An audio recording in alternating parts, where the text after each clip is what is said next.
Hello, everyone. My name is Paul Anzalotti, and today we're going to be covering how to get into business school as a non-traditional applicant. So there's a rough and very high-level agenda here. Basically, who the admissions committee is looking for, hopefully you as a non-traditional applicant. I wanted to go into a case study of how you would look at how you would look at a Harvard, let's say, essay as a non-traditional applicant. And I was going to use, if we have time, going to use someone from a military background, perhaps, but then someone from a nonprofit background, as I suspect some of you on the call may be working for a nonprofit or even the government. So anyway, that being said, let's move on. All right, so starting at a very high level strategic view, and not to overwhelm you on the first slide, I know this is all a lot to take in, but these are all the factors that you have to deal with and consider when you are asking yourself, when you wake up in the morning, you look in the mirror and you say, am I a good candidate for business school? Coming from a non-traditional background, maybe you work for maybe you work for some nonprofit, maybe you're a military officer, maybe you work for a family business, maybe you're currently unemployed, whatever it may be, right? You have to consider all these things. Why? Because basically this is the strategic view that any admissions committee out there will take into account. And when I say any admissions committee, I'm thinking about the top 10 or 15 programs that are out there. Is this person a good fit here? All right.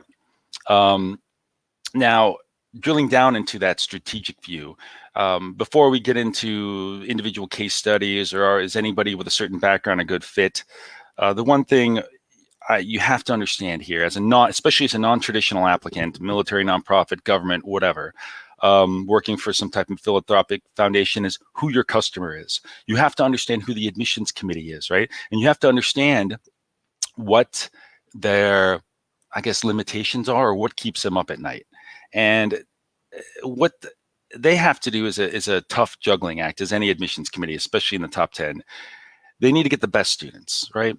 But then they need to, and that's right up here where it says best students, of course, but then they need to focus on the actual students they can actually get, right? Everybody wants to go to Harvard or Stanford or maybe even Wharton. But if you're a Columbia, Chicago, Kellogg, you have to extend invites to not the best students that walk through the door, but a combination of the best students and the students who you believe are actually going to accept an invite. If there are people who clearly will not accept your invite to join their next MBA class, a lot of admissions committees will not bother. Just really quick, a good example of that is MIT on the East Coast of the United States and Haas on the West Coast of the United States, where if they have fairly high selectivity, especially Haas. And the reason that is because they don't want anybody just throwing spaghetti against a wall and seeing what sticks. You have to demonstrate fit. You have to demonstrate that you will attend if they extend you an invite. And why this is, if you look over here on the right side of the screen, is because it does affect the rankings. Rankings matter more than you would freaking believe to these admissions committees. They live and die to a certain extent by the U.S. News and Business Week and Financial Times rankings, but really the U.S. News ones, right? They also have to pay attention to the recruiters who are ultimately everybody's, I guess, customer in the end, and their perceptions of the students that are coming in. And, if there's a lot of consulting and finance recruiters, nonprofit recruiters, maybe even, the AdCom needs to supply those bodies to those recruiters, right? And of course, the admissions committees are slaves a bit to faculty and should say alumni as well. If alumni aren't happy, the dean hears about it, personnel changes will eventually be made type thing. Anyway, just always keep in mind as you're going through this process, who the end all be all is, and that's the admissions committee and their constraints. All right, just a little bit more about this really quick.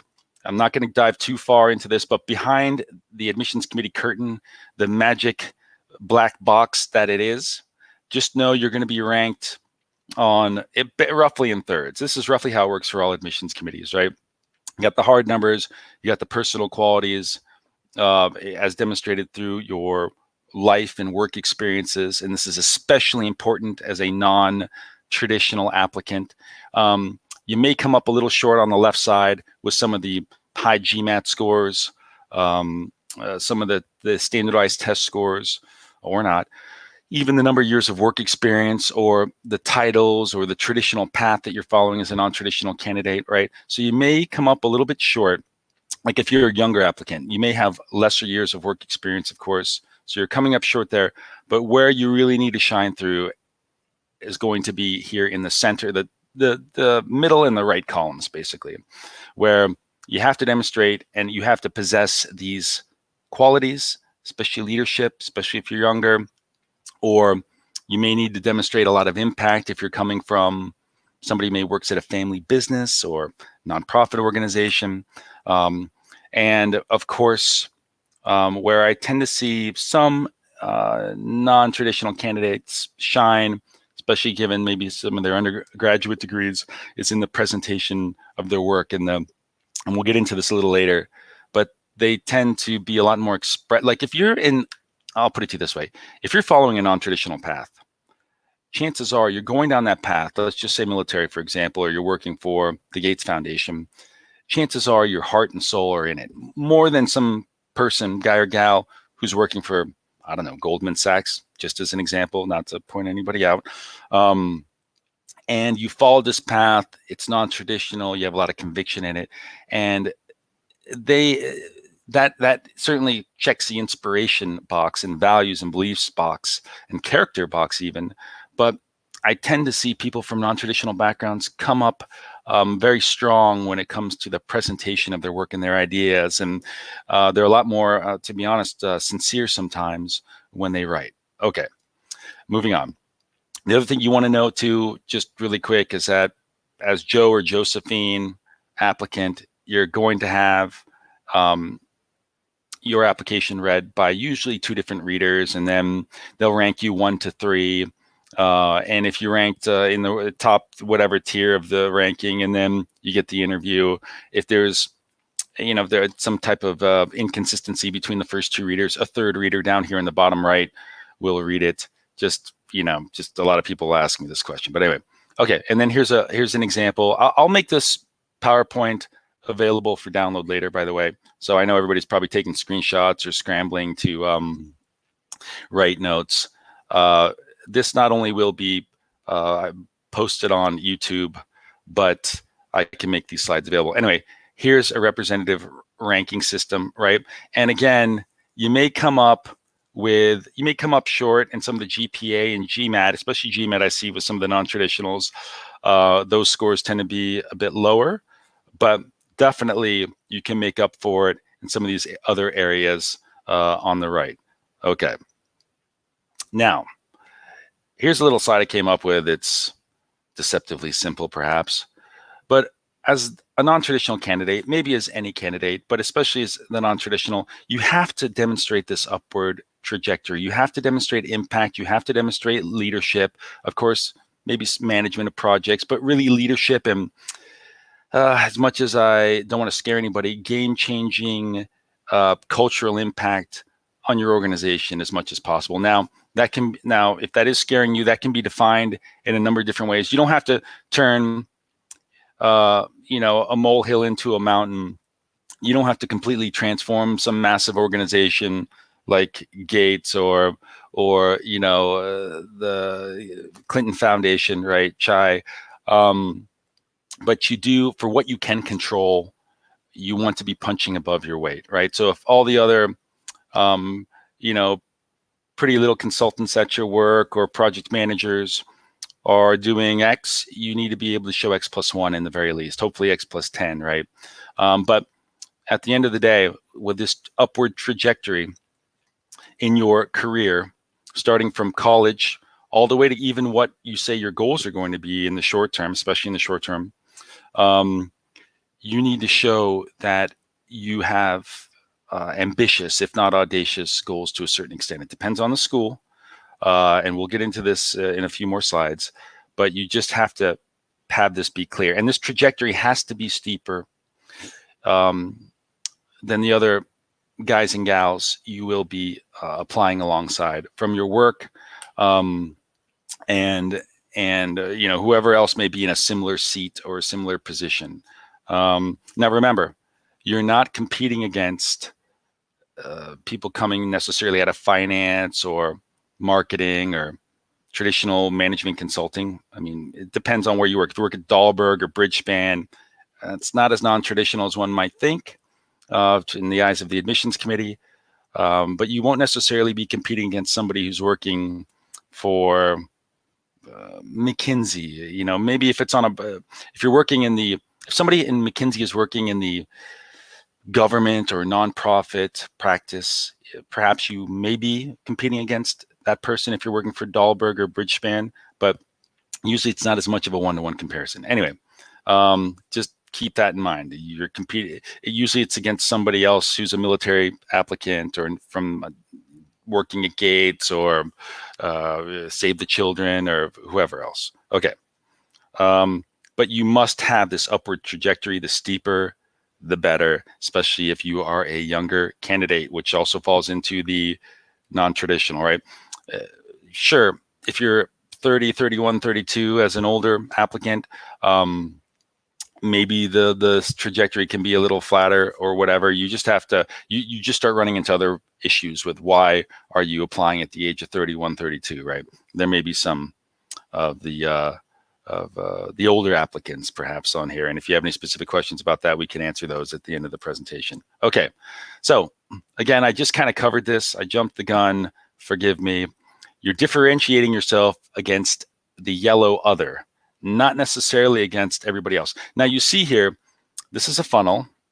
I did a great job on the graphic here, but you see here with the little circles in the middle, those are actually funnels that schools can dial up or down. Some schools really don't want that many non-traditional applicants. And we'll get in a few slides here. How do you know what school wants what, right? But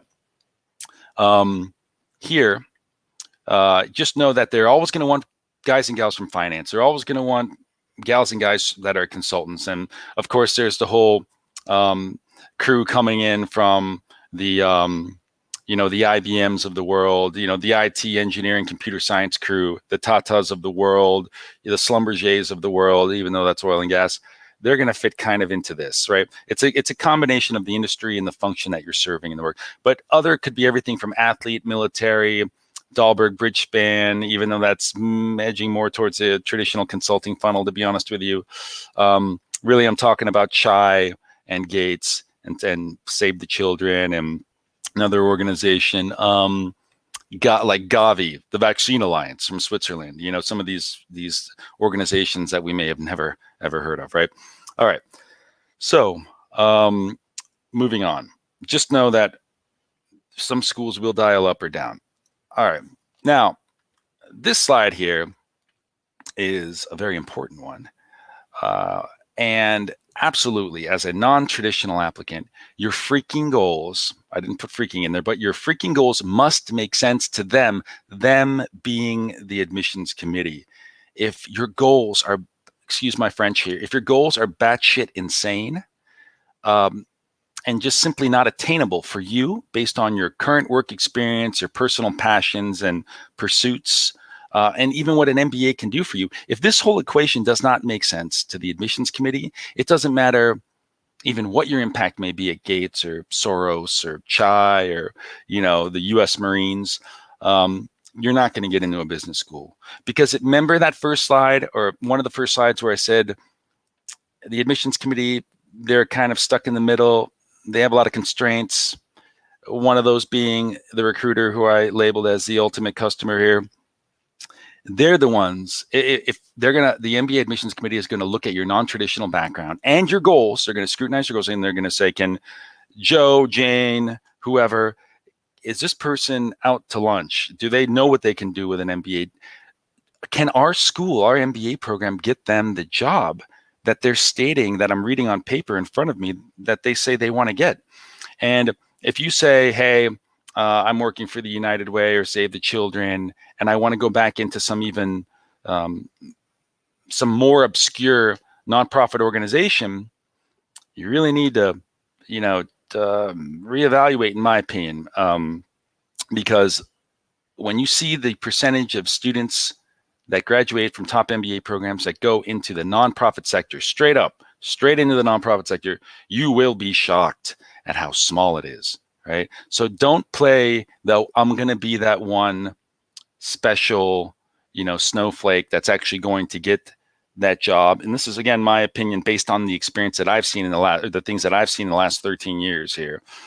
You just don't want to say something like that. And I know a lot of you will probably have a lot of questions about that. I see there's some live comments here that I'm ignoring for the time being, which I will answer later in the presentation. You're not gonna get in. You have to remember, your customer is the AdCom, their customer, the recruiters primarily. Don't make their life freaking hard by giving them batshit insane goals that they don't know what to do with. And everything may be perfect, including your GMAT score, your undergraduate GPA, but you give them the bad goals, you might as well be dead on arrival. We all know smart people, maybe all of us, maybe some of us, we all know smart people who have applied to business school in the past, and you're just shocked that person did not get in to a good business school or even get into any business school, right? Happens every year. And you're like, oh, I can't believe Johnny or Rajiv or Susie didn't get into that program. And the problem is most of the time, and because you look at their stats, you're like, look at this guy's resume, look at this gal's resume, it's awesome. The problem is they probably gave some batshit insane crazy goals, right? And that's because they didn't attend this presentation. Okay, moving on. All right, I was talking about this a little bit on the last slide. Listen, the first thing everybody should go out and do today, as long as there's nobody around you with coronavirus, go out and grab the employment report for the schools that you want to apply to, or even schools you may not want to apply to, whatever. Go grab some employment reports from these schools. Just type in Harvard Business School, Kellogg, Wharton, whatever, employment report. It's usually in a PDF. Download it, open it up. I pulled this one from, I think, HEC Paris, right? And why? Because you need to know who is graduating and where they're going from the school, right? And this, there's probably some, we spend 15 minutes or more on this slide, which we will not do. Probably draw a lot of conclusions there. But look at right here. Government, not-for-profit, AKA non-traditional, right? And legal too would be considered non-traditional. Other definitely is non-traditional. I don't even know what goes in there besides maybe athletes. There's probably quite a few family business in there.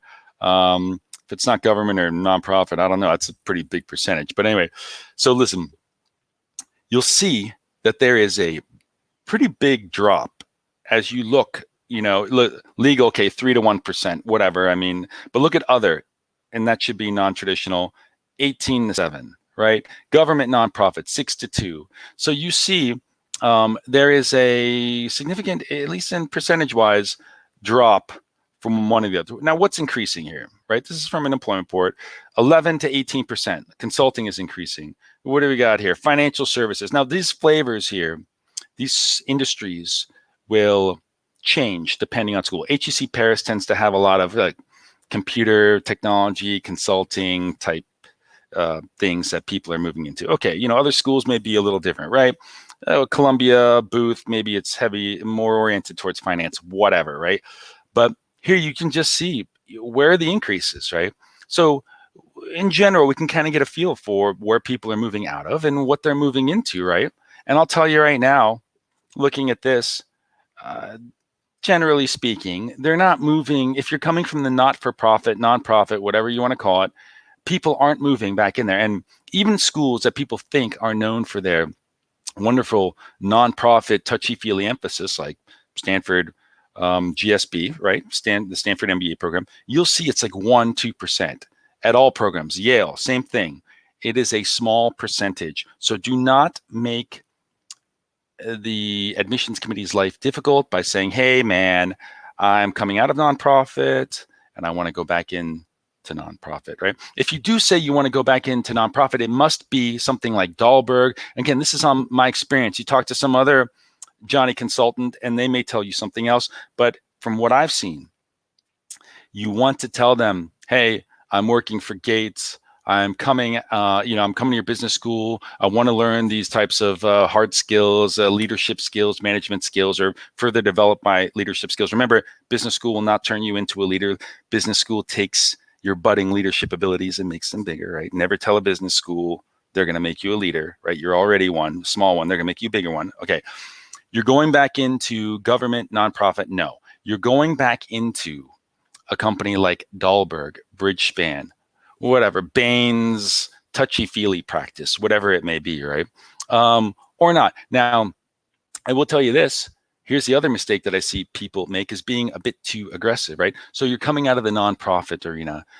Don't say you're going to go work for an investment bank. Now, people I've seen that I went to business school have made changes that drastic, right? But do not tell the admissions committee something like that, because you will scare, and again, excuse my French, you will scare the shit out of them. And they're going to think you might have your head up your bum or stuck in the sand, and you just don't know what an MBA can do for you. You tell them that you're clueless when you tell them things like that, right? So stick to, well, let's use military for an example, right? Or government. So you've gotten a lot of leadership, you've worked on a lot of projects, you've been in command of a lot of sailors on a ship or whatnot. Consulting, right? So look at what you're doing in your job now primarily. Forget it's military, forget it's nonprofit or government, right? What is the function? Are you project manager, really? Do you have supply chain? A lot of guys coming out of the military do have significant amounts of, leadership, but supply chain expertise and logistics. Okay, well then why not focus on a management consultancy and go work for their supply chain or logistics, strategic supply chain management function within McKinsey, Bain, BCG, right? Something like that. If you've done a lot of humanitarian work in the military or working for the government or working for whatever nonprofit, why not take a look at what Dahlberg or Bridgespan, I know I'm picking on those two, but why not take a look at what they're doing and the types of projects they do? Go to their freaking website, read up on the case studies that are there and the type of work and who their clients are, and go look on LinkedIn or Indeed.com or on the company's website for their post-MBA job openings, entry level, and see what you're going to be expected to perform and what abilities they are looking for, right? This is a huge opportunity for you when you go and you look at your future role, the job description for the future role that you want in consulting, or whatever other industry, but I'm just going to pick on consulting for now. Go look at the job description. Go see what you currently have. You'll know the gap and what you need to learn. And then, can a business school do that for you? I'm going to say, yeah, probably 80, 90, 100% of it, right? But now the most important thing is that you have a clue in your mind. When you go speak to somebody on the admissions committee at some meet and greet, right? When you're writing your essays or in an interview, when you have to articulate what is it that you need from business school, because most people do a terrible job of articulating that in an interview or in their essays, right? They know everything about the school except for how the school can help them. They know all the clubs. They know, what time the beer drinking starts on Friday afternoons at whatever pub is down the street from the business school, but they don't know specifically, they even know all the classes that they want to take, but they miss the part where they articulate, hey, I know a lot about leadership. I know a lot about management. I know a lot about how XYZ gets implemented in the developing world. I know a lot about working with the government of Rajasthan, whatever, right, in my role.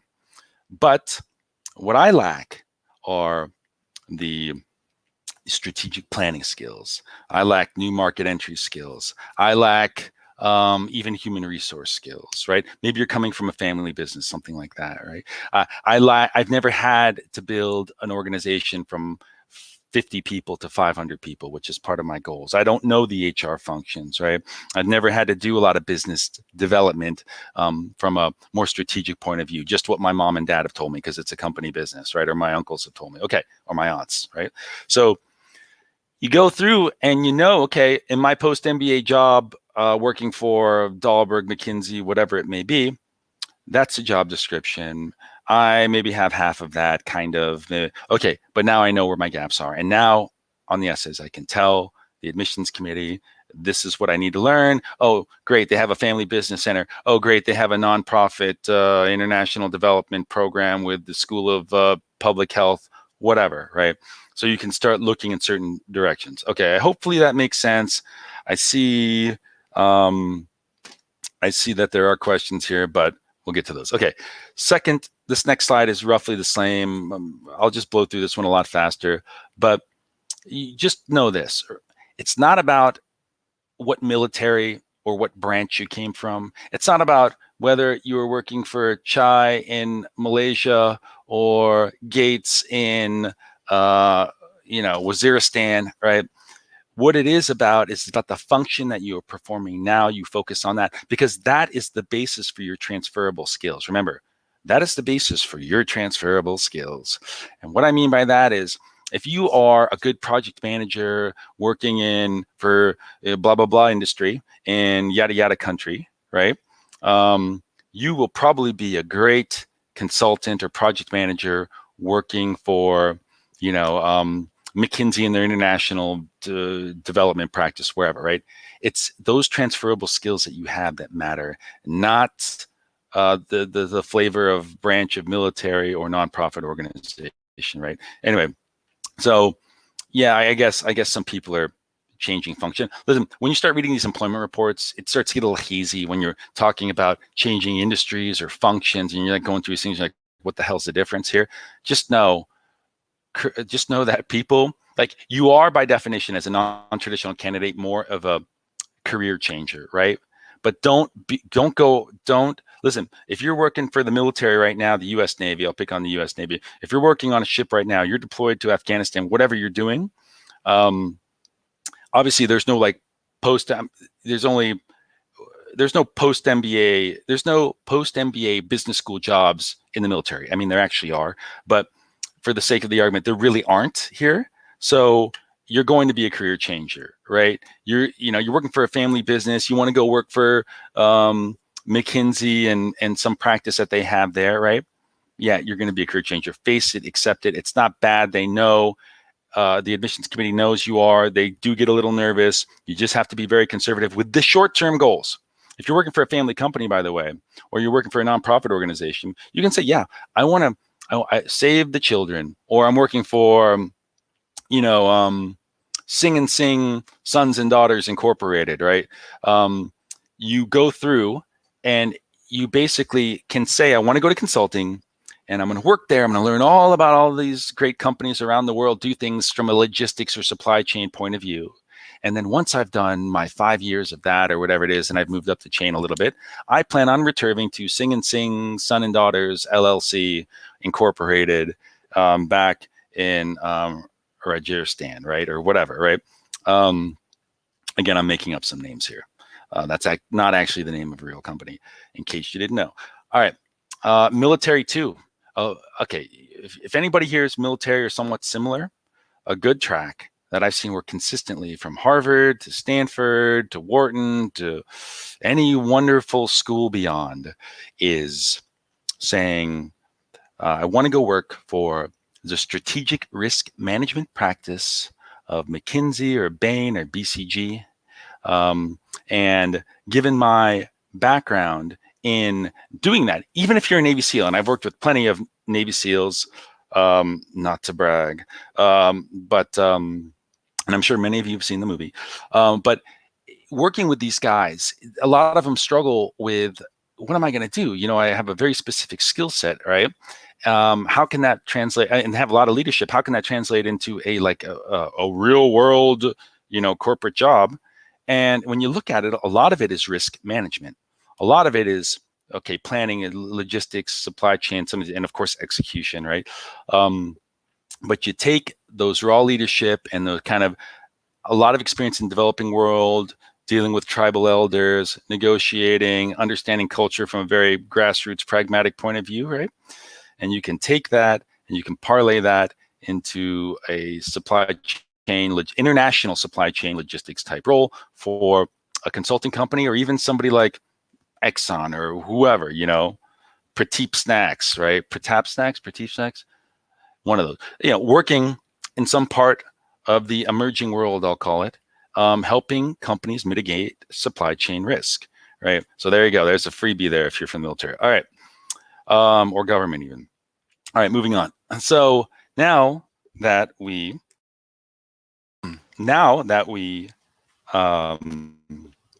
went through all that, okay, let's focus now more on you showing fit and relevancy at a school, right? And again, you want to bring the overlap of these two circles together, who you are versus what the MBA program can offer. You have to know, and now we're getting into the nuts and bolts a little bit.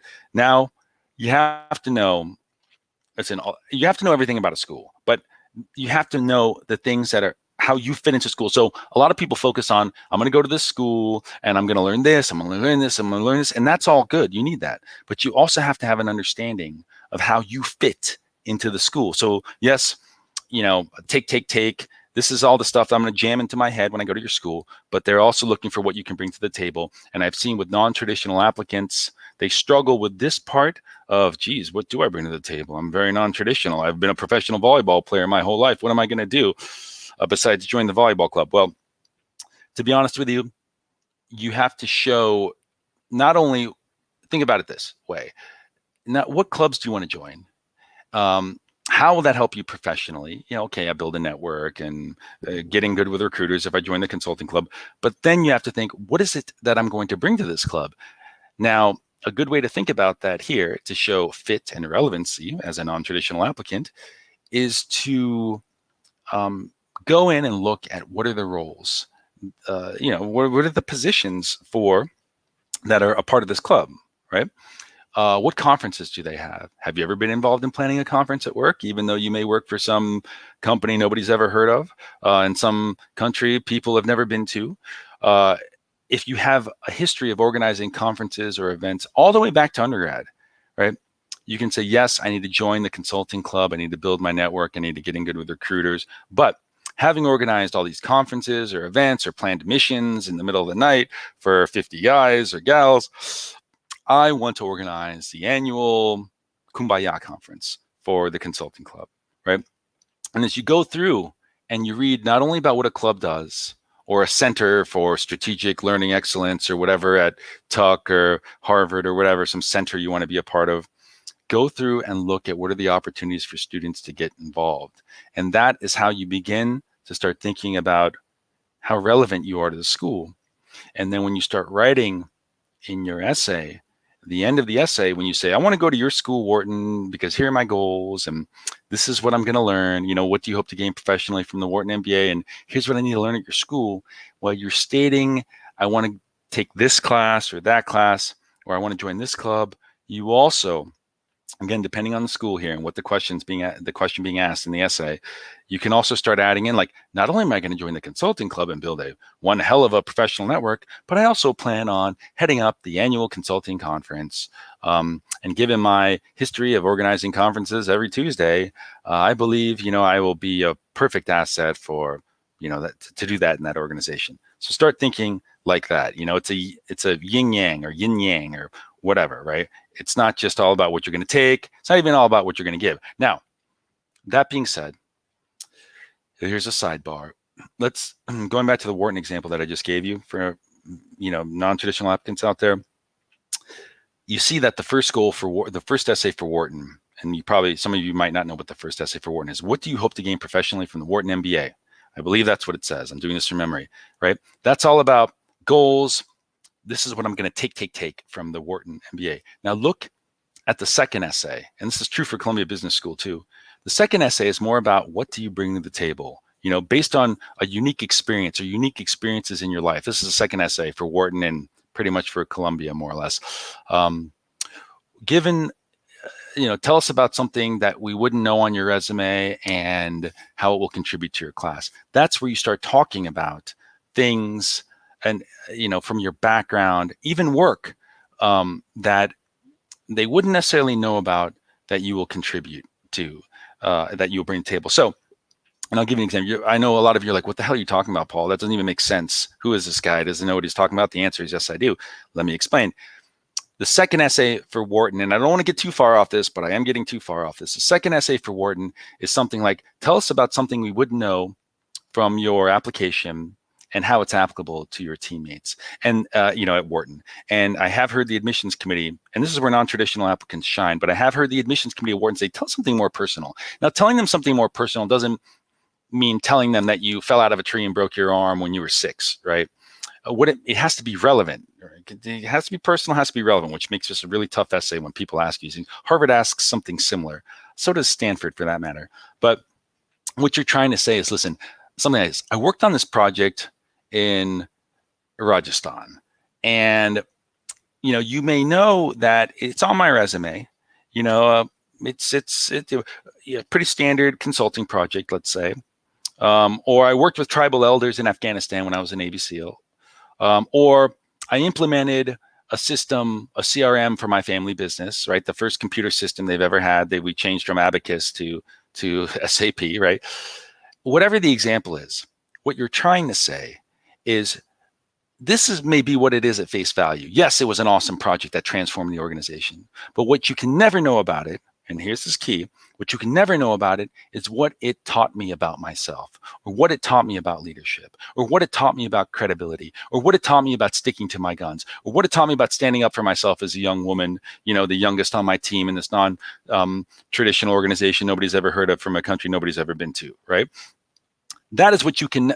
So admissions committee people of Wharton, that is what you can never know about that story, right? And I've worked on all sorts of essays where people have talked about all sorts of things, right? Some things very, very personal but relevant. And then other things where initially when you start reading, you're like, okay, this is on your resume, man. What are you doing? And then of course, with my help, they start going into, okay, but this is what you can never learn, right? Even you can go all the way back to IIT or undergrad or wherever you may have gone, right? University of Delhi, right? And you can say, I became the first, as my resume says, I was the first woman ever to sit on the core team that ran this cultural festival. But what you can never know is how this changed me as a young woman, right? Or young man, whatever, right? That'd be quite the change. But you go on. So that's what they can never know. So just don't find something, and I hate to say, I hate to bust out my French here again, batshit crazy. I was 6, I got hit by a car, I got stung by a bee. You get all sorts of stuff like that where people refuse to believe that the personal meaning or lessons learned that are internal or intrinsic to you that change your character or maybe even your beliefs, that's what they want to know about, not something that could never possibly be at work. Anyway, I digress. Too far off the deep end. Let's move on. Okay, so again, will you fit in? Look at this slide, a wall of text, boom. But I'm going to use Harvard as an example here. Will you fit in at Harvard as a non-traditional applicant, right?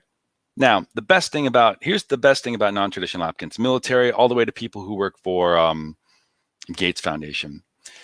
You guys have followed the path less traveled, as Robert Frost might write. And you usually follow these, even though they may pay less, these jobs, even though they're not maybe the coolest jobs in the world. Everybody wants to go work for Deutsche Bank or Goldman or whatever. You followed a calling, you followed a passion, professional athlete, even family business. Okay, mom and dad made me join the company. Oh, how can I say it's my passion? Hey, listen, you followed a path that's less traveled. There's something there. There's something there behind the scenes. That story needs to be told. So when you're confronted with an essay like Harvard's Tell Us Anything That We Might Not Know About You That You Think We Need to Know, or Stanford's What Matters Most to You and Why, you have an opportunity here to tell them what makes you tick, right? And especially the very, very top business schools, Harvard and Stanford in particular, they have something in their mission statement. I mean, all business schools kind of do, but Harvard and Stanford are very serious about it. So are schools like Tuck and Haas and even Yale to a certain extent, right? Not to pick on Wharton or Columbia or Kellogg too much, but in my opinion, they're maybe less serious about that. I don't know. Hopefully nobody from those schools are listening on this call. But anyway, our mission is to educate leaders who will make a difference in the world. That's what you see a lot of times in these mission statements, right? Harvard and beyond. And so fundamentally, And I know you don't sit around all day as a non-traditional applicant thinking about, oh, I didn't, I joined the military or Gates to make a difference in the world. You're more like, man, I really hate Susie who sits over there in the corner in cube, F, right? And so but basically when you take a step back, and that's what this whole application process is really about. Listen, look at these are the words of D. Leopold, who is the Harvard admissions committee director for I think 2,000 years. It was a long time, right? So she says, there are some, we're looking for a class of talented leaders, yada yada, from different backgrounds, share common qualities, share curiosity, initiative, sense of purpose, energy, self-awareness, sense of others, ability to engage in a community, and a moral compass that points true north, right? Now, who else can say that better than perhaps a non-traditional applicant who has followed their true calling, even though mom and dad told them not to, family business people excluded, even though, I've had people who have joined the military and their parents said, people of our religion don't do that. People who have, people of our social standing don't do that. What are you doing, right? And they wanted him to get out of it, but sorry, you sign up, you're going. But these are the qualities that non-traditional applicants that I see usually can really hang their hat on and convince the admissions committee that they're not bullshitting, right? And ultimately at Harvard and Stanford, and this has to be reflected in your path, by the way, right? You have to push the boundaries a bit. You have to eschew conventional wisdom, right? Reject conventional wisdom a bit. You have to have a history of that. And that ultimately can make a difference, and often does make a difference at the very, very top schools, right? So listen, they get enough. Let me put it to you another way. They get enough consultants and bankers and people who have followed the traditional paths, right? You'll see very few accountants, people that are still accountants at Harvard and Stanford Business School. They want people who push the limits. If you're someone who has quit working at, I'll say Bain, I'll pick on Bain India, and have gone to work in the field for some type of organization, right? I'll say Gavi in Switzerland. And you've really, really gone out and ventured out into Africa or wherever the front lines are for whatever type of vaccine you may be trying to implement, they love that, right? That's why Harvard and Stanford actually do love military applicants, and they do love people who have maybe gone to work in any role that's very, very hands-on, right? I mean, I'm trying to think. A lot of people who work for startups can be considered non-traditional. I haven't mentioned that up to this date, so if you're still on the call and haven't dropped off, thank you. But I've had guys and gals who have left Bain India and gone and worked for startups, whether that's Cipla, whether that is, oh God, why is the name? There's another company now in India that basically provides leads to trainers and other types of fitness professionals. Anyway, but the two that helped them get into Harvard this year, they left really good jobs at Bain or other types of very nice and prestigious consulting organizations to go follow their entrepreneurial passion. And ultimately, that made all the difference in the world when they're applying, because it showed that they had, it showed that they had a bit of testicular fortitude, right? I'll put it to you that way. It showed that they had the guts to leave a very certain path, a path that mom and dad would have applauded, a path that frankly the world applauds, a path that most business schools would applaud. Harvard and Stanford, you got to do sometimes some quote unquote crazy shit to get in and one up and differentiate yourself from the other applicants, right? If you play it too conservative, it doesn't play well, because after all, they believe, and I'll go back one slide, they believe that if you really believe in something in your life, as you know, and a lot of non-traditional applicants are like this, that you went for it and you said, F the world, more or less, right? And march to the beat of your own drum. Okay. That is kind of I'm talking about the top two schools here. That's how you start to kind of fit in. Okay, so they like you, right? You got to have the grades, you got to have the GMAT score. The GMAT score can be a little lower. Grades even can be a little lower, right? The titles even can be a little lower. But if they see that you're following that and you're making an impact on your organization, you still don't get off the hook for making an impact on the organization, they will like you, my friends, okay? Now, that being said, what they're really looking for in the end, besides all the things that are listed here on this slide, which is curiosity, initiative, sense of purpose, yada, yada, yada, they're looking for whether or not, and I'm talking about Harvard here, and this could be for any top business school, but specifically with the case method, using Harvard as a case study, right? What they're looking for here is he or she, is the applicant, the non-traditional applicant that we're talking about, are they going to fit in to how we teach here? And the case method is supposed to be this really contentious, rigorous, fists flying, gladiator battle, Royal Rumble type learning environment where you get a bunch of smart people in there. They start mixing it up. Maybe there's some fisticuffs. You can't be a wallflower. You can't be a wimp. You got to go in there and duke it out, right? And people who have followed to the beat of their own drum and have pushed back against conventional wisdom, they believe tend to do well in this type of environment. And people who do things that are entrepreneurial, right? Whether it's a family business or whether you work for, whether you work for whatever startup organization, right? No matter how big, if you have to wear a lot of hats, make a lot of decisions, where there's not a lot of precedent, right? Or where things are constantly in flux or changing. I'm talking about like in the military, right? When you get out there on the battlefield and you have to make judgment calls, what they're looking for is not only your impact on an organization or on your team as a non-traditional applicant, but they're looking for how you've exercised good judgment, more or less. I mean, you can make mistakes and talk about that in your essay, but they want to know that you had the guts to make a decision when other people were more or less paralyzed or didn't want to take the chance of failing, more or less, right? And that's who fits into the case method. Those are the types of people who tend to do well. And those are the characteristics, to be honest with you, that I usually see in people from non-traditional backgrounds, right? You don't just go for the low-hanging fruit, right? You try to address the big problems that are afflicting society. Okay.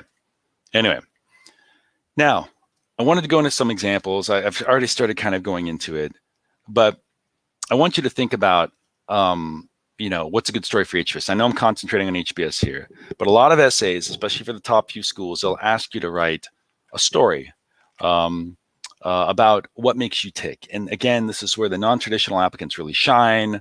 I'm talking about Harvard and Stanford here. And universally, what matters most to you for Stanford? And Harvard's tell us anything you think is relevant that we wouldn't already know or guess about you already, right? You have to tell them. You have to tell them about what, as a non-traditional applicant, really, for the vast 80, 90% of you on this call, you have to think about telling them about what makes you tick. They must know that, right? This essay should be about what you tick, and you guys have the ammunition and the gas in the tank to tell them enough about what makes you tick, right? So, here are the 9 steps that make up any story, but the Harvard essay or even the Stanford essay, right? And you really have to start off when you talk about them. I would like you to know about why I joined, or why I joined the Gates Foundation, or I'd like you to know about why I joined the U.S. Marines or Army or Navy or whatever, right? I would like you to know about why I decided to join my family's company, right? Right, going even farther back in time than that, you can go back to IIT, University of Delhi, whatever, West Point, Naval Academy, whatever school you may have gone to, right? And you can say, I would like you to know about, because here's the ultimate thesis statement. I would like you to know about a certain experience in my life, right? Because once you know about this experience, you'll know how I changed from a groupie into a rock star, from a boy into a man, from a girl into a woman, from a follower into a leader. And if that is an experience that goes all the way back to undergrad and something you led back then, you must write about it, right? Don't think you have to write about something you're doing now or something you've done lately, right? You want to say, I want to tell you about and I'll just use an example I alluded to earlier. I want to tell you about my role on the core team for, I think it's called Antaragni, whatever, some cultural festival at IIT XYZ, right? University. Because this is where I began my journey of going from a wallflower into a leader, where I began a path that now leads me to HBS. That is pretty much your opening paragraph, your opening thesis statement, right? And then, and again, you've beaten the non-traditional path, right?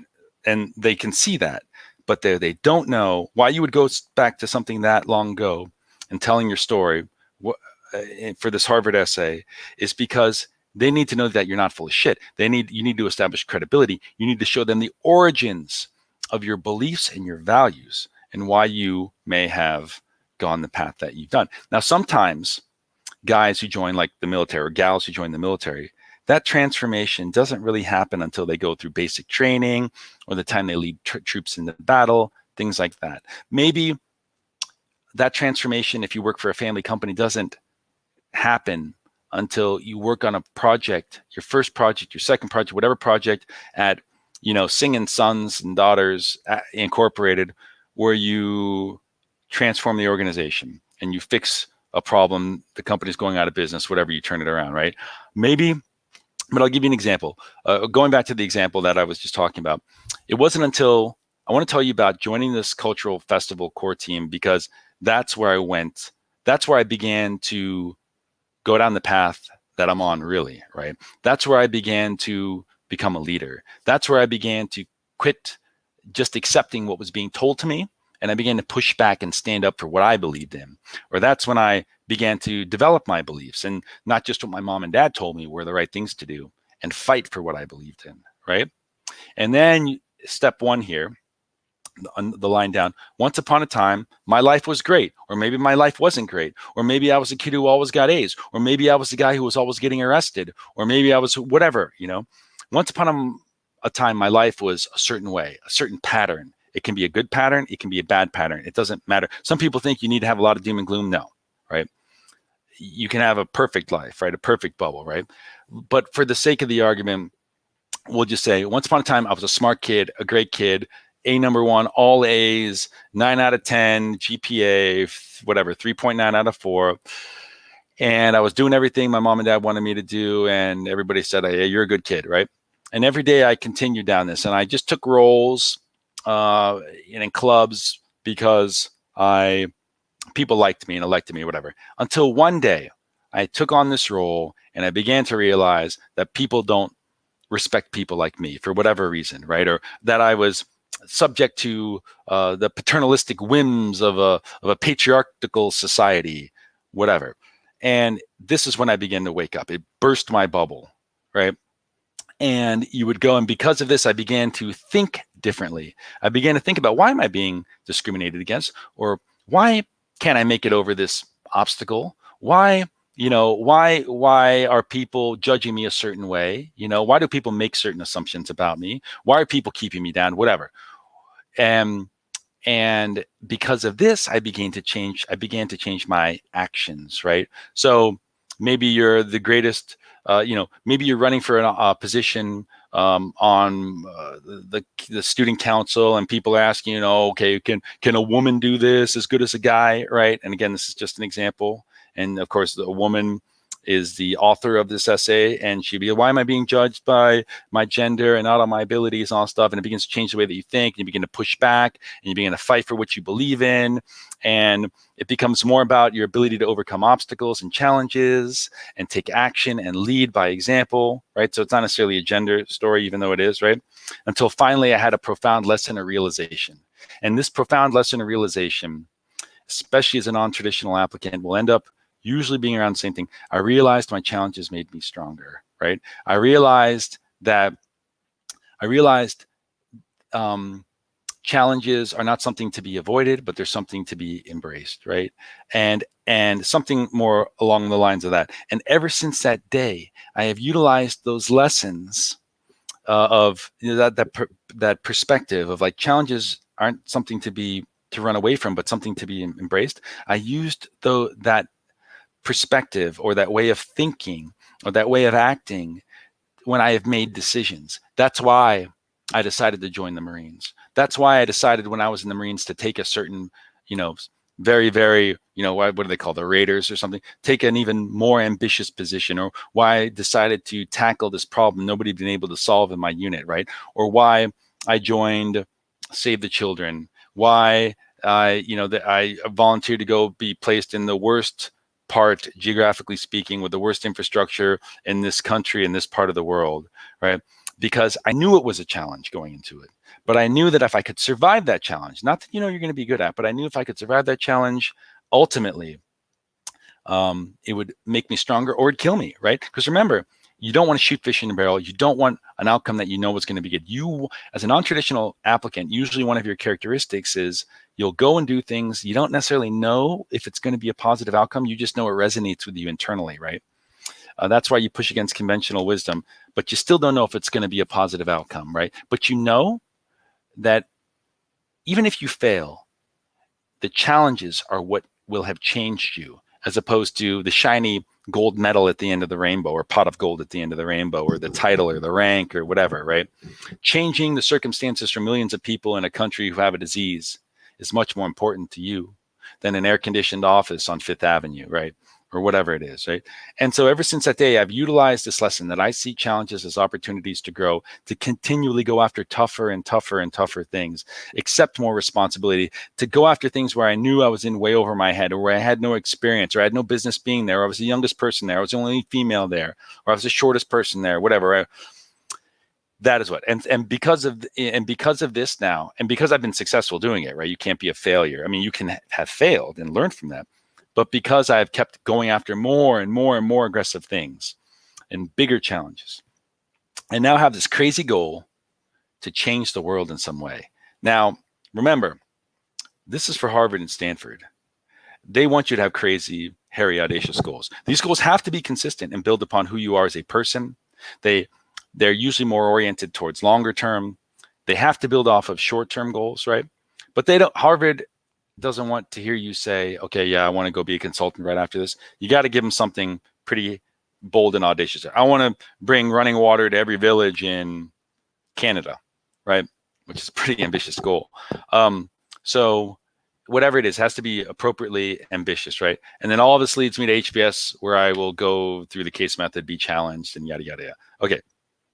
Now, that is a good story for HBS. HBS on their application, and I would encourage everybody who's thinking about applying to business school to open up a dummy application, a real application. I know it's round 3. Next year's applications won't be out, but go open an application for Harvard, Stanford, Wharton, whatever school, North Dakota State University. Go and open one up and read through the damn questions, and you'll see, and I have a point here. My point is, you'll see that a school like Harvard will ask you 500 characters, 300 characters, not even words, characters. Tell us about your goals. And they want the short and long-term goals, right? So you can write about your goals in the essay, but know that Harvard still wants the pragmatic short-term goal. They don't care about it as much as Wharton, Columbia, Booth, Kellogg, and every school on down, but they want to see it as well, right? And you cannot have one that's batshit insane, right? That's just a logical disconnect from what you're doing now. So that goes back a few slides to what I was saying before. You will freak them out. At Wharton on down, so Wharton, Columbia, well, MIT doesn't ask for goals, Chicago, Booth, all those schools on down, in your essays, they will deliberately ask for a goals essay. You have to be as conservative as possible for your short-term goal. Long-term goal, you can still say you want to save the world as a non-traditional applicant, right? Because it aligns with your passions, beliefs, characteristics, and things like that. But short-term, do not scare the shit out of them by telling them you're going to go, whatever, save every whale in the ocean, and seal for that matter. Anyway, so let's see, I don't know how I'm doing on time, probably running over. Anyway, so, all right, this slide I've already explained, right? And again, this right here, this slide example of HBS logic, I apologize. I've already explained this. It goes into more detail of those 7 or 8 or 9 steps, right? Anyway, all right. So now I see that I have 12 questions here in the live comments, right? And if you guys have specific questions after this, you can email me. I'm going to get into answering some of these questions right here, and I'm going to start with okay, somebody's saying hi. Transition. Okay, so VSJ 1987. Transition into healthcare management after years in government sector, but academics in life sciences. Okay, so I don't know exactly what. So I guess VSJ 1987 is trying to say, hey, I want to transition to healthcare management after years in the government sector, but academics in life, but academics in life. Okay, so the transition. So the question here, if I understand it, is basically around a transition from into healthcare management from government sector. Okay, so what I would say here, Mr. VSJ 1987, is what is it that you're doing now? And again, I'm not expecting you to like type a response, but here in the live comments. But going back to something I said earlier in the presentation, it has to make sense. Just think about this from a recruiter's perspective. How about this? It has to make sense to the admissions committee, but it has to make sense more to a recruiter. So when they look at what you're doing now in your government job, right? Do you have those transferable skills, right? So even if you've never, okay, I would caution you against, if you've never done anything working for the government that's related to healthcare policy, or working with healthcare organizations, or coordinating with external nonprofit organizations, then I would say, I don't know what you're doing, but I would say you may want to back away from like working with specific healthcare companies or whatever. But if that's what you do for the government, then this isn't going to be such a crazy transition, right? I'm assuming you're going to have all the project management skills. I'm assuming you're going to have a lay of the land. You're going to understand the difficulties of distributing healthcare, or having people have access to healthcare in, let's not developing country, let's just say India, wherever.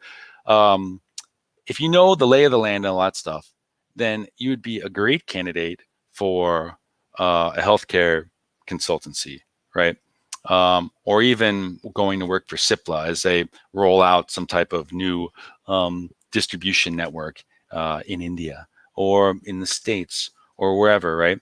So remember, go look up on Indeed or CIPLA's website or McKinsey's website, go look up a role within the healthcare management practice that you want. Dahlberg, Bridgeband, McKinsey, Bain, BCG. Find the exact job description, read through it. Make sure it's a post-MBA job description. Read through it and think to yourself, okay, if I was a hiring manager here at McKinsey, how much of these boxes can VSJ 1987 check, right? And then the ones that you don't have, can an MBA realistically expose you to those things? And if the answer is yes, then you're not crazy. You're not batshit insane, as I say. That may be that's probably a realistic transition. Anyway, now Fabien Vera says, explain why veterans with 37 years of age are more likely to go to full-time MBA instead of going to an MBA. Okay, so this is an interesting question. So, okay, basically, why are veterans who may be older, why are they more likely to go to a full-time MBA program because rather than a more of a part-time executive MBA program, right? All right. So the reason is this. Oftentimes in the military, you have to sign up for 6-year contracts, right? So if you graduate from a military academy at the age of 21, 22, the earliest you're coming out is 28, right? You may come out at age 34, right? But whatever military this may be, they know that you don't get to just come out whenever you want most of the time. Usually what you have is you have a lot of guys in the military, by the way, who get to a certain age, usually around 30, and they realize I did what I needed to do. I achieved more or less what I set out to accomplish. And now I am basically done. I want new challenges. I want to take my passion. I want to take my love for my country or my love for a certain cause or my sense of purpose, and I want to apply it somewhere else. And this actually is a difficult, mentally and even spiritually, a difficult transition for a lot of military applicants. A lot of times they don't get the sense of fulfillment in their post-MBA job. That's a whole separate conversation, but that they did when they were in the military, different conversation. But for the purposes of applying, it is okay to be older. What admissions committees like when they look at military applicants is the leadership aspect. So you may not have all the numbers, GPA, GMAT, things like that. But what they are looking to you for is that leadership. And military applicants actually tend to do pretty well because of the work ethic and the discipline, the sense of camaraderie that they tend to imbue, their ability to get along with a lot of different types of people, and their maturity, basically. And that's why they go. So if you are a military candidate and you are a bit older, don't shy away. Now, if you feel like you're 35, 36, and because that's pushing the upper end of the range here when it comes to full-time MBA programs in the United States, even in Europe. But I would have a very honest and frank conversation with a member of the Vets Club, the Veterans Club at different schools, right? Send them an email, call them up, whatever, arrange a phone call. And it doesn't matter if they're in the U.S. military and you're not, or vice versa, right? Call them up. There's a certain, mutual military respect, I would say, and ask them, hey, man, am I too old? Or, hey, woman, am I too old? What do you think? And you can even ask a member of the admissions committee. When it comes to things like this, is my test score too low? Where things that are like my test score too low given my background, or my age too high, just grab the bull by the horns. Go and ask an admissions committee person. You're not going to get blacklisted, or they're not going to write your name down on some ledger saying, okay, don't, Fabien Vera, if you see this person, avoid them like the plague, right? Don't worry about those things, right? Don't worry about yes, you're worried about what they think, but just go there and ask them, because you don't want to apply and just get rejected because you're too old or too young or whatever it is, when a 5-minute conversation 6 months earlier could have saved you all that grief. Okay, anyway. Okay, so I'm scrolling through. So that's my answer to you, Fabien Vera. Okay, here's Napoon. How suitable is having a goal of teaching management for a military veteran? So, Mr. Napoon Varshnia. Okay, so you want, okay, let me get this straight. You want to end up teaching management for a military. Okay, if you're saying that you want to, as a goal, you want to become like a professor or something like that, I think that's maybe what you're saying for military veteran. It's a fine goal for you to have and not tell anybody, right? I would keep that to yourself, right? Who knows? I may end up being a professor, right? But you don't want that to have. This is where they're going to think, and they're going to say, dude, this guy is out to lunch. This guy clearly didn't do his homework. And I don't mean to sound rude here or whatever, but they're going to think this guy has his head maybe up his bum, right? And no personal disrespect at all. What I'm saying is I'm trying to spare you the pain of writing that down. It's not suitable. It's not suitable at all. Look at go back to the Career Center reports. First, what are we going to do today? First thing after this phone call, we're going to go and we're going to look at the Career Center reports. Do you see any professors? Remember, we're thinking about the short-term, immediate goal, day one after graduation. There are no recruiters that are going to hire you to become a management teacher. Sorry, maybe you can go be a trainer in the HR department. I don't even think that's a great goal, but because you don't need an MBA to do that, to be honest with you. I mean, you got to run with the herd here. Don't be the unique snowflake. Sure, you could go be a trainer, professor somewhere, whatever, but that's not suitable. Go look and see what, again, if you're not sure what to do when you get out of the military, consulting. Go work for a consulting company. Go look at their supply chain logistics practice and their risk management practice. Sometimes there's a lot of overlap between those two. And go see, okay, all the stuff that you've done in the military to plan and execute, right? And to mitigate risk, all of that stuff. And to get people galvanized and marching in a certain direction, all of that is applicable more to that. So eventually, yeah, you can become a professor, you can retire, you can whatever you want to do, right? But that is not appropriate for your short-term goal. Okay, so Mr. Shukla, next question. Mr. Shukla at 8:49 a.m. asked, well, shifting from a U.S. automotive giant to a multinational corporation to U.S. automotive giant and MNC to a state-controlled oil and gas company in India after beating a pan-India entrance exam be considered a non-traditional career path? Okay, I don't know. Okay, so basically you scored high on a Indian entrance exam, a countrywide one. We're shifting to from an automotive. Okay, so I don't completely understand the path here, to be honest with you, Mr. Shukla, but right now, okay, well, shifting from a U.S. automotive giant to a state-controlled. Let's see again. Right now, okay, obviously, if you've already made this, if you've already made, okay, so I think you're saying that you've already made this switch, or maybe you're going to make this switch, right? And again, it all depends on if this is your short-term goal. So again, like, look at the numbers here. How many people graduate from that MBA program? Because again, you have to focus on, is a specific MBA program, whatever school it may be, the right pipe or conduit for you to do this, right? If no one has ever, okay, right now, right off the bat, I'm gonna say no, that is not a good goal if you're saying you're gonna make this transition, or if you've already made this transition. If you're gonna make this transition, again, go look at the employment report. How many people work for this state-controlled oil and gas company in India?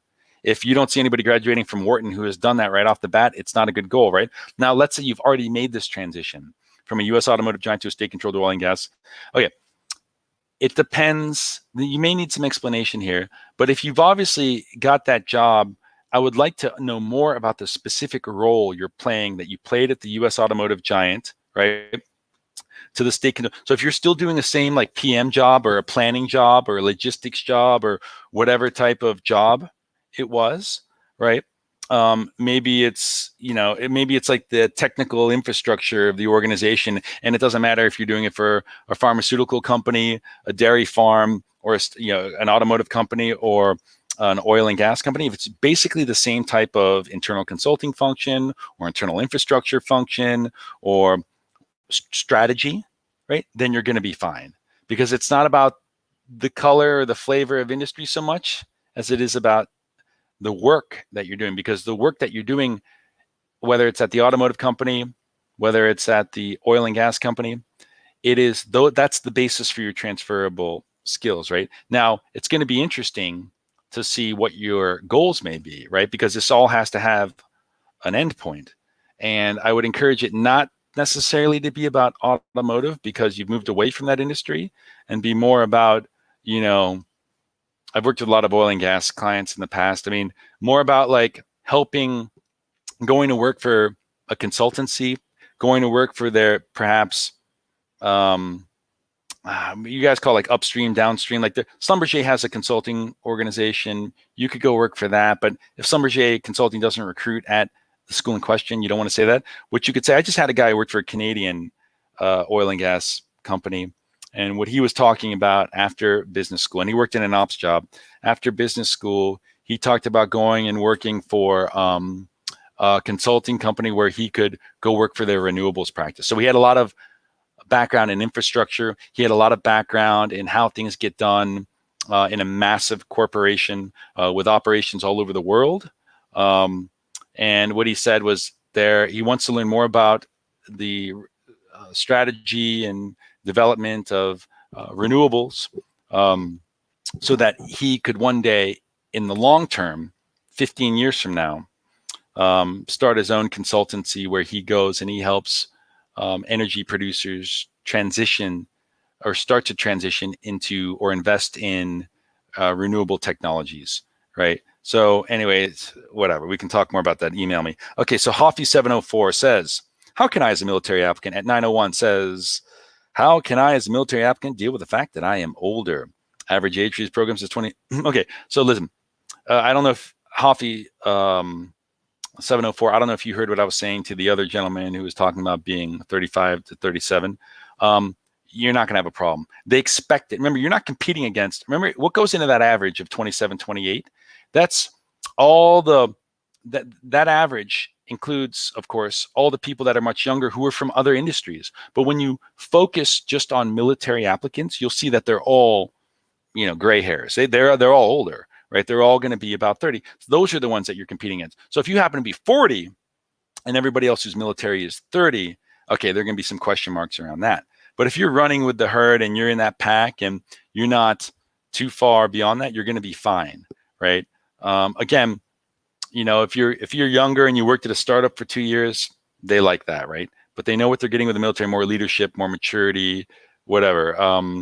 30 is going to be fine. You don't have to explain it. First of all, even if you were 30 and you weren't a pilot, you wouldn't be told. You're getting a little bit more towards the upper end of the range for American business schools, but you still wouldn't need to really explain it, right? And definitely as a pilot, for the Navy or the Air Force, right? You're not going to have a problem at all, right? At a full-time program. You won't even need to think twice if it's a part-time or executive program, right? So don't sweat it too much. Okay. So Mansour says, how non-traditional are you if you're applying for an MBA at 60? Well, this is actually a very interesting question, in a good way. Okay, very non-traditional, because they're going to want to know why you feel. Okay, so first of all, the first thing I'd say is, are you applying to a full-time program or executive program?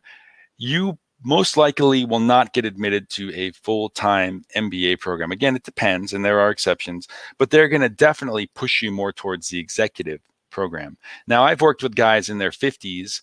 I don't know if I've worked with anybody 60 or over, but I've worked with gentlemen and gentlewomen in their 50s who had started companies, were very successful, sold it, and now we're looking to start more companies. And now we're looking to invest in other companies. They had a big pile of cash, but they didn't necessarily, they could hire advisors, and they could hire all the talent that they needed and the lawyers and all this stuff, but they still did not understand, in conversations when they were negotiating, what all the terms were, and if something was a good deal or the best use, or good terms, or the best use for their capital, or they didn't have an awareness, and they didn't have all the relationships that they wanted. So if you want to go to an executive program, MBA, it's not that non-traditional. Again, it depends on 60 is not out of the question. I'll be honest with you. You just have to tell them why you need the MBA, right? And it's not just, you're not a degree to collector, right? A degree to collector, put another plaque on the wall, whatever. So yeah, so if you happen to be somebody who is maybe even starting their own business, right? Usually at 60, you kind of know everything that maybe an MBA could teach you, but maybe you just want a little bit more polish. Maybe you want a bigger network. Maybe you want to learn all those things in a certain area of finance or HR or strategy that you never quite got, or that you've learned kind of on the job. Then an MBA would make, an executive MBA would make total sense for you. Again, it's what you want to do with it. If I were you, I would write the optional essay to explain why 60 is the new 35 or 40. And so, and I think you'll be okay, right? Again, and why is another reason why you're going to be okay at an executive program is because executive programs are a lot less strict to get into. I mean, you have to be older. They want you to have some gray hair. They want you to have a lot of experience, and they like entrepreneurs and people who are established, but they definitely do not care about your GMAT score or what your grades were or what you did 20 years ago even. That's all. So, okay. So Kyle K at 9:09 a.m. says military to MBA is the most often thought of as a transition made by service academy graduates. Do you have any tips for prior enlisted? Oh yeah, dude, Kyle. So plenty. I've worked with background special operations. So I mean, I've worked with tons of guys who have gone to, University of Maryland, not College Park, like University of Maryland, like Towson, right? Gone to another school called Columbia College, right? All sorts of programs where it took them 6, 7, 8 years to graduate, right? I've had guys, and again, this is mostly with the SEALs. They have gone to 5 different colleges, dropped out, went to the SEALs, got their shit together, then graduated, right? And so it's don't worry about like whether or not you went to the academies or not. I mean, a guy that I'm thinking of right now, who works in private equity, was a SEAL, graduated from Wharton, and yeah, had gone to so many colleges, I lost count, right? Um, and joined the SEALs. I think maybe it was like 21, 22, something like that. And he basically, he basically grew up, and he found his way. And we went to Wharton. And there's who else? I mean, I've had SEALs go to all in the. Um, I'm trying to think who has been. I've had a lot of Navy EOD guys as well. But yeah, so don't think that you had to have graduated from the Naval Academy or West Point or the Air Force Academy, right? Um, they care more about the leadership that you've been able to attain. So yeah, don't listen. Often your stories and your experience are better than what you would see from a lot of the guys who graduated from the academies, right? Especially in the Navy. And I don't know if I'm talking out of my ass here, but there tends to be in the Navy sometimes more of a disconnect between the officers and the enlisted guys. And the enlisted guys are the guys who are going out and doing a lot of stuff, while the officers I've seen more tend to stay on the ship type thing. And so you just have a lot of good leadership on the ground stories, and having to exercise judgment in uncertain situations. And that's what they look for. So don't feel like you're at a disadvantage when it comes to this, especially if you're in some type of special operations group, right? Um, and you've done well, right? Trust me, like if you're a SEAL, or I've never worked with anybody from Delta Force or anything like that, but if you're EOD, it's all about, why did you go pick that? If you're a Ranger, why did you go pick? Why did you want to become whatever, a Ranger, leg Ranger, airborne, whatever it is? Why did you pursue that? Because you could have like towed the line, done this, but you kept going more for those elite and special units and did well. Why do you keep challenging yourself? Why do you push further? Why are you that much more dedicated? That's what they care about. They do not care necessarily if you went to the Naval Academy or West Point. So don't view it as like keeping you away. I've had plenty of guys, I think their rank was E6, I don't remember, but that didn't go, that got into top 5, definitely top 10 schools, right? Schools that love military grads. I mean, Tuck is one, UVA is one, Duke is one. I mean, what am I saying? All the top 10 schools love you guys. So there you go. Even Coast Guard. Just kidding. All right, so okay, so Pooja says, I am from Human Resources and hold 8 years of experience and want to go for 2 years MBA program. Is this the right decision? Okay, so maybe. I'll give you the economist answer, yes and no. All right, so seriously, Pooja, so it all depends on what school you're applying to and what your goals are, right? So, okay, but let me just be as pragmatic. So Human Resources, yeah, that's fine. Okay, so I'll tell you a story about what you can say. So 8 years of experience, that's good. 2-year MBA program full time, that's fine as well. Now, where you're going to get caught up, okay, is how good your goals are and whether or not the admissions committee thinks you are the right person to achieve those goals. Okay, kind of the lesson of this whole presentation. But what I would say is, I've worked with people who have a lot of human capital, human resources experience, right? I would encourage you heavily to go look at that function within a management consultancy. So Bain, McKinsey, BCG, the other one's Mercer, right? Go look at those companies. Again, find the role in their HR, the human capital practice. Human capital is a lot sexier than human resources, right? Excuse me. So basically go look and see what are the post-MBA roles and go and do that. Okay, now, so your short-term goal, I want to go work for McKinsey's human capital practice as an associate, where I'm going to work across a diversity of companies and help them address their strategic human capital needs. That's basically your short-term goal. The end. Long-term goal. Why are you so in love with human resources? Why is it your passion for as much as it can be your passion, right? Because you can say, I love being in human resources. My ultimate goal after my short-term goal, I want to start a human capital consultancy that focuses on cultural transformation, right? Again, you're being a bit more niche here, and you're being a lot more ambitious here and aspirational. Or I want to start one that focuses on cultural transformation. And you can say, I'm going to guess, listen, this is just an example. I don't want to make any assumptions. But let's say you're from India, right?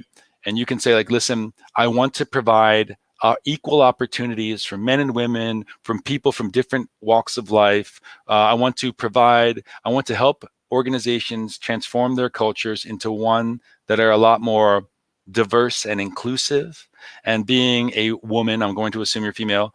I personally have experienced at times a lack of opportunities that I've had to fight for, or been denied opportunities, or been judged by a different standard because of my gender. And again, you're not complaining about it. You're not making an issue. But what you're saying is, someone like me is someone who you can believe has a passion or a conviction in wanting to. It's why I got into HR at a base level, besides needing a job, but it's also why ultimately I aspire to create an organization that changes the culture of companies operating in India. And another part of it, by the way, can be, companies who come to India, I want to help them from overseas. I want to help them adjust to the Indian ways of doing things, help them understand the temperature on the ground, who they're dealing with, the constraints, whatever, of the different regions they go through. You can maybe add that part into it, right? Anyway, whatever. So, GMAT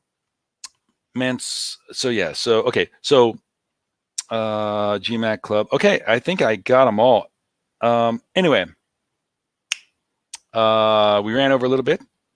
I don't apologize for that. But anyway, so email me.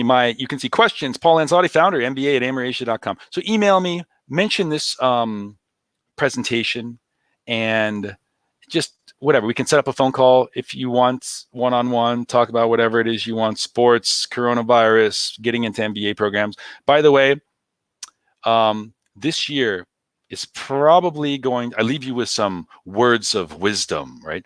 This year is probably going to be a freaking tough year to get in, because I've been doing this 13 years. I keep saying that. Magic number is 13. Maybe it's 14. The last time we had a crash, remember that, ladies and gentlemen? 2008-ish, the floodgates flooded. The gates were flooded with people going back to school when the recession started sinking. I don't know if that's what's going to happen now. It could happen. I don't know if we're going to be here next week, to be honest with you. But call me. Let's talk about it. Start doing this stuff early. So just real quick takeaways. Go look at the employment report, everybody who's still left on this call, for God's sake. Go look at the employment report. Go find the role that you can play. Kyle, go look at McKinsey's risk practice. Go look at their strategic supply chain, logistics, and or risk practice, right? You fit in there. If you want to email me or call me, I got some pointers for you, buddy. That's the first thing. Go look at the employment report. See where you fit in. Okay, start reading up on some stuff about the schools, but really the employment report will tell you everything more or less you need to know about a school in 10 minutes, right? Go open up applications. And I know a lot of you are going to ask me, Paul, do I put in dummy information when I open up the application? Who gives a shit, right? Put in your real application. If you don't hit submit and apply, they don't care. They flush those apps down the toilet, so it doesn't matter. Use your real email address. Don't go through the pantomiming of whatever, creating dummy applications. And most of that information that you fill in there will transfer over to this year if you do fill it out. But read through every question on that application, so Columbia Business School asks, what current students have you spoken to? So if you spend all your damn time talking to alumni, you're SOL, shit out of luck, right? So go read through there. You'll see all the little hurdles and all the little ancillary add-on essays that really screw you if you happen to look at the application an hour before it's due, right? What else is there? And then set up some time with me, email me, and we can go talk. All right. Ladies and germs, that's all I have for you today. Thanks for being here. And I have a presentation on Thursday morning at 8. Hopefully you'll be there, or be square.